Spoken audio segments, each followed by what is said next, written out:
না, আবার কেটে গেছে। লাইনটা ডিস্টার্ব করছে। আমার ভাইকে একটু জরুরি খবর, খুব জরুরি খবর দিতে হবে। লাইনটা ঠিক হলে আবার দেবেন প্লিজ।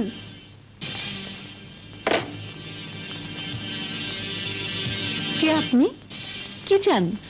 আমি রুবি চৌধুরীর সাথে কথা বলতে চাই। জি বলুন। আমি রুবি চৌধুরী। আপনার পায়ে ধরছি, আপনি আমার সর্বনাশ করবেন না। এসব কি বলছেন আপনি? আমি আপনার কি সর্বনাশ করছি? নারী জাতির সবচেয়ে বড় যে সর্বনাশটাই করছেন আপনি। আপনি আমার কাছ থেকে আমার স্বামীকে ছিনিয়ে নিয়ে যাচ্ছেন। আপনার স্বামীকে আমি ছিনিয়ে নিয়ে যাচ্ছি? কি সব বাজে কথা বলছেন? বাজে কথা না, সব সত্যি কথা। শুধু তাই নয়, আপনি আমার এই সন্তান দুটোকে বাপছাড়া করছেন। চুপ করুন, আপনার অনেক মিথ্যে কথা শুনেছি। এবার যান এখান থেকে। না, আমি যাব না। আমার স্বামীকে ফিরিয়ে না দিলে আমার সন্তানদের নিয়ে এখানেই আমি আত্মহত্যা করে জীবন দিব, জীবন দেব। কে আপনার স্বামী? রাজু।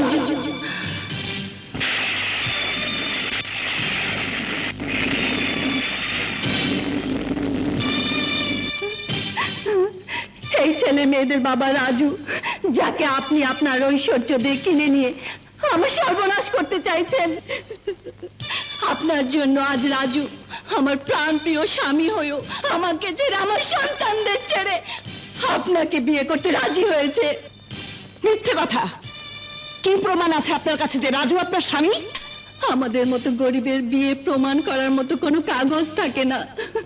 কোন কাজী সাহেব বিয়ে দিয়েছে তাও আমি জানি না, কিন্তু বস্তির সবাই বলবে রাজু আমার স্বামী। ওই বাচ্চা দুটো তারই সন্তান। এই নিন, এই ফটোগুলো অ্যালবাম থেকে খুঁজে নিয়ে এসেছি, দেখুন।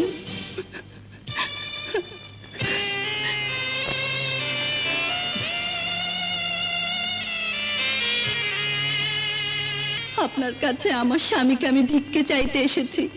আমি জানি আমার সেই রূপ যৌবন নেই যা দিয়ে রাজুকে আমি ফেরাতে পারবো। আপনি আপনি আপনি আমার সন্তানদের পিতৃহারা করবেন না। ওদের বাবাকে ওদের কাছে ফিরিয়ে দিন, ফিরিয়ে দিন ওদের বাবাকে ওদের কাছে। চুপ করুন, চুপ করুন। আমি আর কিছুই শুনতে পাচ্ছি না। আল্লাহ, আমাদের মরণ ছাড়া আর কোনো উপায় নেই, আর কোনো উপায় নেই। দাঁড়ান।